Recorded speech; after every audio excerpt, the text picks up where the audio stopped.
Hello again, this is Thom Simmons coming to you from Shelburne, Massachusetts with another installment of Economics with Tully, a series of videos designed to make basic economic principles understandable to the average person.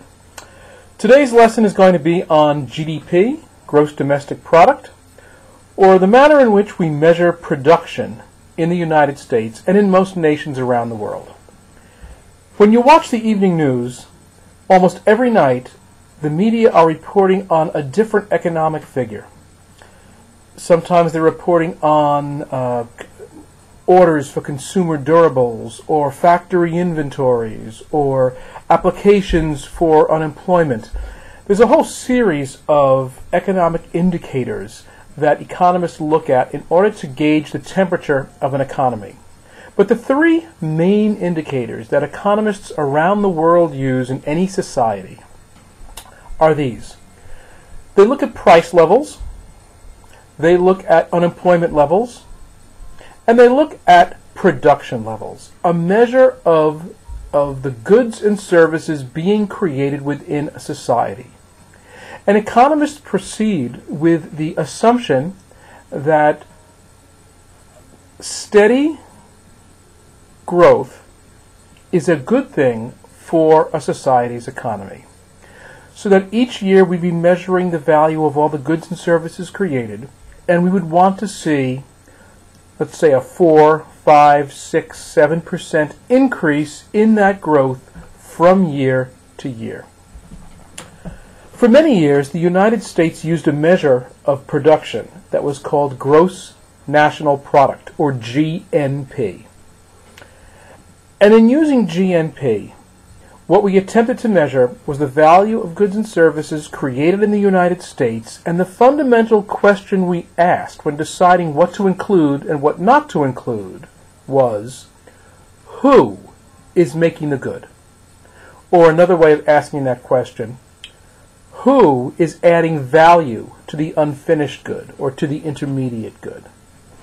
As long as an American company, an American corporation, an American entity was the one adding value to the raw material or making the good or providing the service, it was counted in America's gross national product.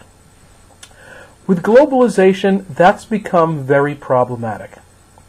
At this point, one of the largest auto plants in the United States is run by Toyota, a Japanese company in Nashville.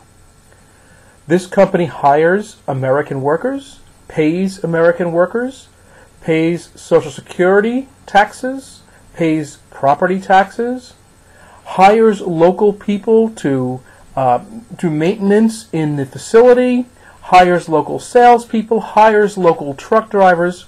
Does this company have an impact on the American economy? Of course it does. But under the old measurement of GNP, none of that would have been included, because Toyota is not an American-based company. So beginning in the early 1980s, just about every industrialized nation in the world began to realize that globalization was presenting a challenge to getting meaningful figures on production within their economies. And so most nations moved away from GNP and adopted a new measurement called GDP, gross domestic product. And the fundamental question for GDP is no longer who made the good. Was it an American company that made the good or added value? But rather, where was the good made? Where was the value added? So that now it doesn't matter if Toyota is a Japanese company. If they're adding value and creating value and stimulating the economy in the United States, it counts in the American GDP. Just like Anheuser-Busch, unbeknownst to many people, is owned by a Belgian corporation. And yet, the sales and the production that Anheuser-Busch engages in certainly impacts the American economy. If you go to any major city in the United States, you'll see Deutsche Bank, Bank of Ireland, you may see the Royal Bank of Scotland. We've become a global economy, and in an effort to measure what's going on at home within our society, it has become necessary to measure all of the activity that takes place and impacts our society.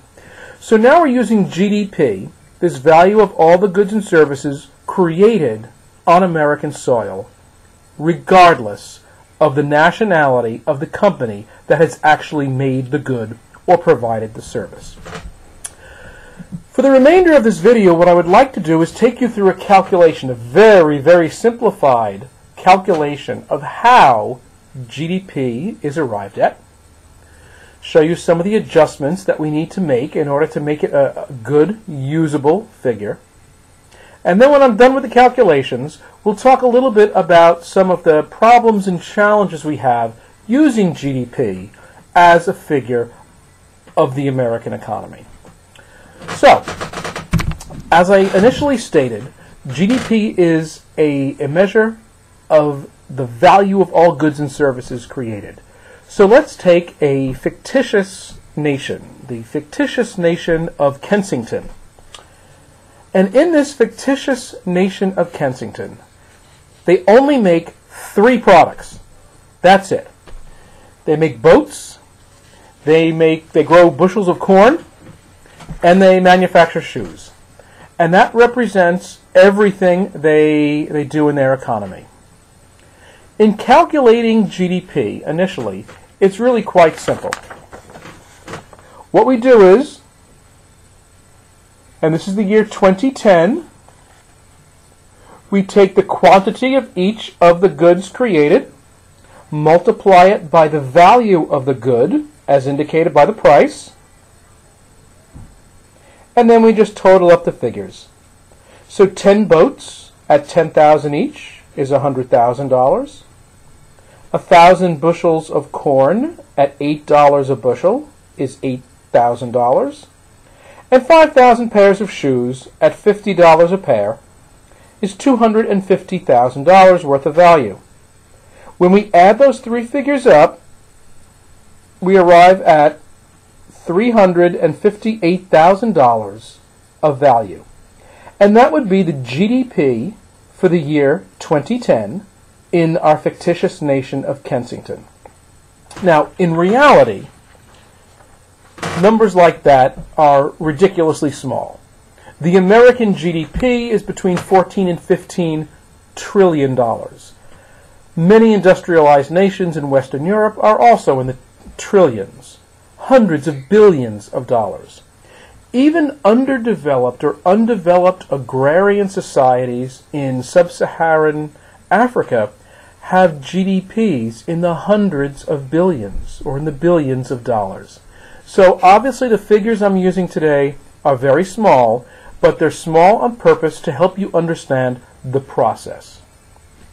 So in 2010, we did our calculation and we arrived at the figure of $358,000 of GDP for Kensington. Now we move into the next year, the year 2011. In 2011, you're going to see some changes. The black figures represent what you've already seen, the 2010 figures for GDP. 2011 represents something new, and what I'm going to recommend you do right now is pause your video and make a note as to what's different between these 2 years.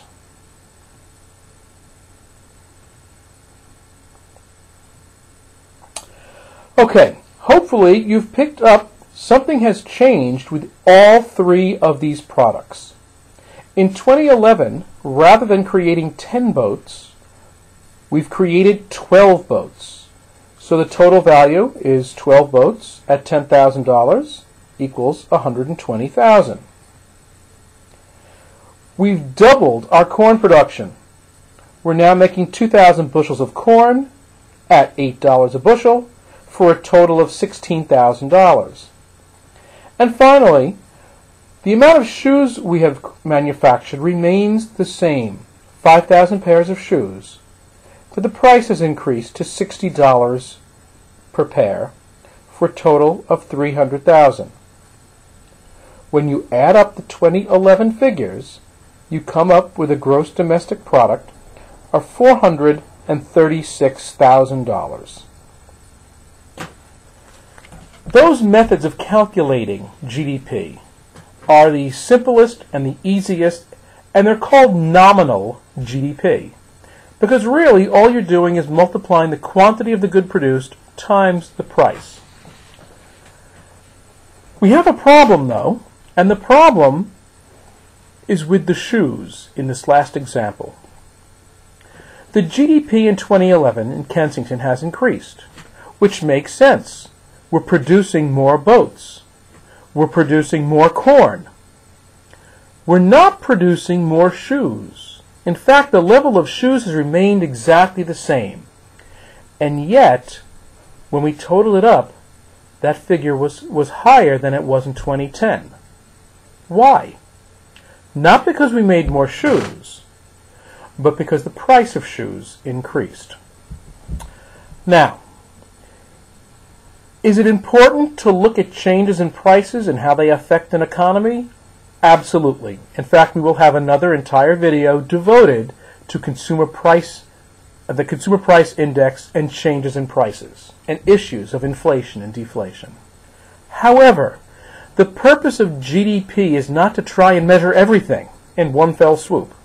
The purpose of GDP is to attempt to measure changes in production. And while our production increased for corn and boats from 2010 to 2011, our production of shoes did not increase. And yet the figures would tell us that there's been an increase, and that's because of the change in price. So economists like to take this a step further and refine these figures. Sometimes you'll hear someone refer to this as figures adjusted for inflation, let's say. In our case, what we're going to do is what economists in countries around the world do, and that is they choose a base year. And we're going to choose the year 2010, our earlier year, which I wrote in black marker, as our base year. And we're going to freeze the prices of all the goods we produce from that point moving forward. In other words, as we look at our 2011 or 2012 or 2013 quantities, we're always going to multiply them by the prices that we froze in 2010 and not in the actual prices at which they're selling. And we're doing that because we don't want changes in price to skew or to affect our efforts to measure changes in production. And you might ask, well, if you're going to use the same level of prices all the time, why do you use prices at all? Good question. We need to include a measure of value because I think it's probably obvious to you that the amount of economic impact that creating a boat or a plane or one skyscraper involves is much more than the economic impact of producing one pencil or one bushel of corn. So the only mechanism we really have to show the difference in value between making one super big product and one not so big product is to use price as the differentiating mechanism. But then we don't want changes in prices over the years to affect our ability to compare how production has changed. We'll use a different measurement for that. So now we're going to take what I've just shown you one step further, and we're going to calculate something called real GDP, which is a way to measure the value of goods and services created in an economy while freezing prices in the base year. Most of these figures I'm about to show you are the same as what you've already seen.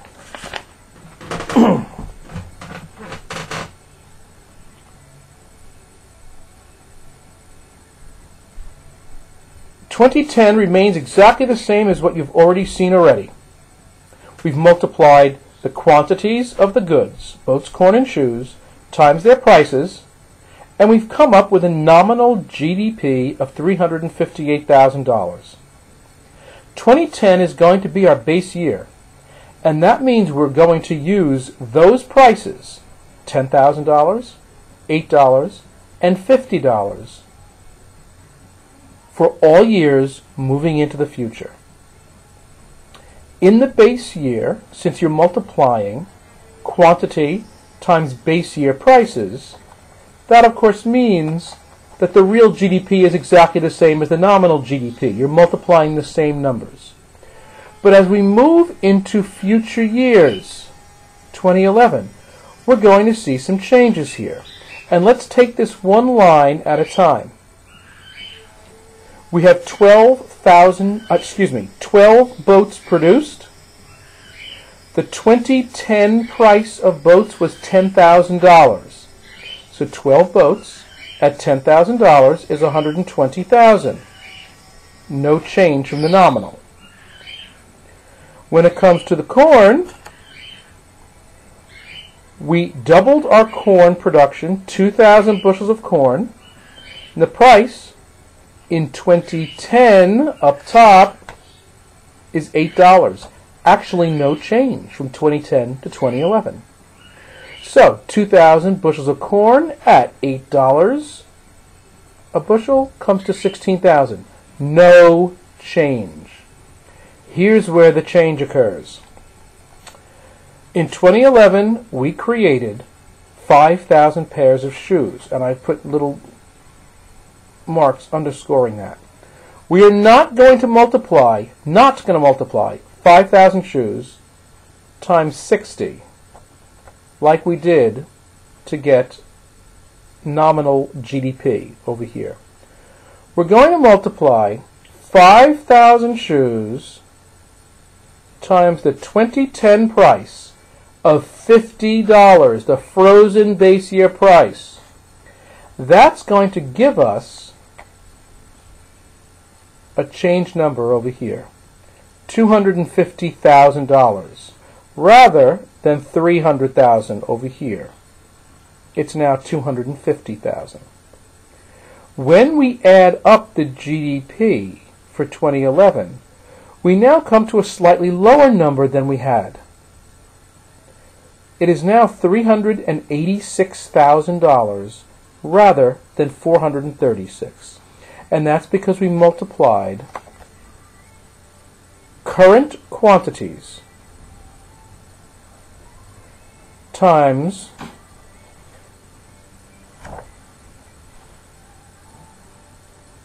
base year prices. So, we now have real GDP of $386,000 for the year 2011. As I stated earlier, GDP numbers are in the trillions.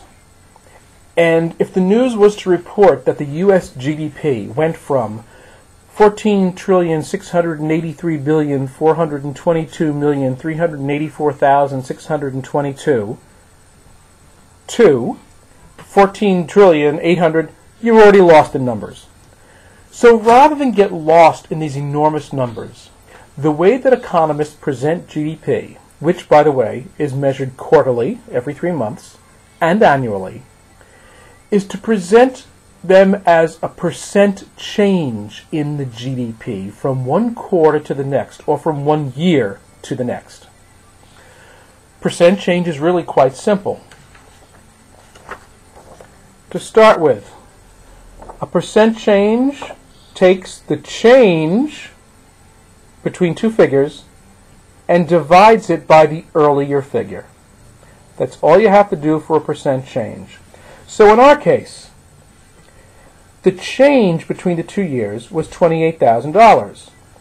We take the real GDP in 2011, $386,000, subtract the real GDP in 2010, $358,000, and that gives us a change of $28,000 in GDP. That's our change, our numerator. We divide the numerator by where we started. When I say where we started, I mean the earlier year, the first number. So the change of 28,000 divided by the 2010 real GDP of 358,000 represents an increase of 0.078 from 2010 to 2011, or 7.8%. Now, as percentages go, that's a very healthy economy.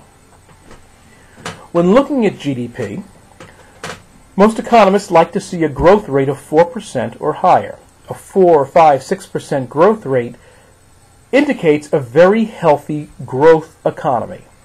And again, to give you context, in the last decade, nations that have absolutely exploded in terms of their production, China and India, have grown at perhaps 9 or 10% a year. And that is considered phenomenal, almost unheard of, since we've been collecting these figures in history. If a country is producing goods so that their GDP increases between 0 and 4% or 0 and 3%, this is called a growth recession, which sounds counterintuitive. A growth recession means, yes, you're moving forward, but not at a big enough pace to take care of deferred maintenance of what you've already created, as well as producing new goods and services and providing new jobs. It's slowing down. It's moving forward, but at a very slow pace. It's that person on the interstate who's doing 40 miles per hour ahead of you when you're trying to do 65. If the number is negative, under 0%, we have now entered a recession. And technically, economists want to see a negative number for 2 quarters in a row before they will be willing to say, yes, we've entered a recession. But if we're producing fewer goods and services this year than last, that indeed is what we have done. We have entered a recession. We are now making less. So that gives you an idea of how we measure, how we look at what's being produced, and gives you a rule of thumb as to, well, are we healthy, or are we unhealthy, or are we somewhere in between? Now, the use of GDP has its problems, no doubt about it. First of all, it is an incredibly enormous undertaking. Think about this. Suppose I gave you an assignment and said, I want you to calculate the value of every good and every service created in your community in the course of one day. Even that is incredibly enormous. Every meal prepared for service in a restaurant, the value of the waitstaff, the value of the teachers, the retail sales, the sales of gasoline, everything that is done in that community, that's an enormous undertaking. And to do this nationwide, day in and day out, month in and month out, year in and year out, is an overwhelming task. Is the GDP number exact? Absolutely not. Sometimes we wonder if we're even close. But it's the best that we have. And so that's the figure we continue to use. There are other problems with GDP. GDP does not measure every transaction by its very nature. Transactions that occur on the black market obviously do not get included, but also transactions that take place on the gray market are not included. And you may not have heard this phrase, the gray market, before, but the gray market includes goods and services that are legal, but which are somehow transacted in an illegal manner. For instance, it may be someone providing you landscaping services and getting paid off the books. Are they providing value? Yes. Are you paying them? Yes. Does the government know about it? Probably not. 90% of all landscaping services in the United States, by some measures, are never reported. And as we move towards a service economy, more and more of those type of transactions take place. When different producers barter with each other, and this happens with some frequency in the construction trade, I'll roof your house if you will put in the rough plumbing in mine, and no cash changes hands and no bills are written. Was there an exchange of value? Of course. Does it get counted? Most likely not. Volunteer work does not get counted. So if a group of people are working, providing labor to build a house for Habitat for Humanity, are they providing value to the society? Yes. Is it counted? Not if they're not getting paid. So GDP does not cover everything that adds value to the society. Perhaps more problematic is the fact that there's no way to incorporate the concept of quality and the effect of the product when calculating GDP. It's simply a quantitative analysis. And that means that a laboratory producing $1 million worth of anthrax germs is doing more for the GDP than a laboratory, than if they were to produce $500,000 worth of anthrax vaccines. Because we're not looking at whether the product is good or bad. We're not looking at what the effects of that product are on the environment or the health or the society or the culture. We're only looking at the quantity produced times the value of that good. So similarly, if a company produces $10 million worth of energy, but they produce it in a fashion that pollutes heavily and creates all sorts of health and environmental problems, that's actually a bigger boost to the GDP than if they produced half of that energy using a completely clean technology. Because we're looking at the numbers and not the quality or the effect. In fact, in a perverse way, the company that pollutes, it may end up creating jobs for those who are seeking to restore or try and fix the environment. That's another expenditure, it's another service, and that adds to the GDP. So in some ways, simply having a growing GDP doesn't always mean that things are getting better, because it doesn't ask or answer the question, what is being produced and what is its effect on the society? Now, having said that, I'd like to add a caveat in the other direction. Because sometimes people say, well, why do we always have to produce more and more and more? It's a consumer throwaway culture, and it's not a good way to measure what we're doing. Well, keep in mind that very often, by improving our delivery of services, by improving our technology, by doing things in a cleaner and more efficient way, we actually can result in creating greater value. When we begin educational services to a group of students who never received them before, we're increasing GDP. When we tell someone who is dying from a disease, we now have a medical device to keep you alive, we are spending more.